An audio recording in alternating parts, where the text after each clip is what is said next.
అసలు వీళ్ళకి కూడా అనుమానం రాకపోవు, కానీ కారు నెంబర్ ప్లేట్ నడిమిట్టున్న ఒక అక్షరానికి స్టిక్కర్ వేసింది. అదిగాక కార్లో కూర్చున్న ఈ మునావర్ గాడు ఓవర్ యాక్షన్ చేసిండట.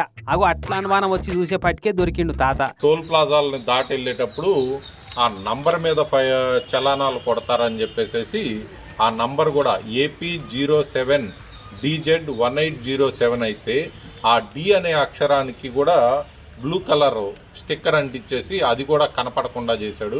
దాని మీద ఎంవి యాక్ట్ కింద కూడా ఒక కేసు నమోదు చేయడం జరిగింది. కానీ బుక్క నేర్చినమ్మ బుద్ధేరు కదన్నట్టు ఎమ్మెల్యే గారి స్టిక్కర్ ఉన్న కారు నడిపి అలవాటు పడ్డ పానమా ఇది వరకు. అందుకే టోల్ ట్యాక్సులు కట్టబుద్ధి కాక ఇట్లా మరిగినట్టుండు. ఇట్లా మళ్ళీ ఎవరని చేస్తే కఠిన చర్యలు తీసుకుంటామంటుండు సిఐ గారు.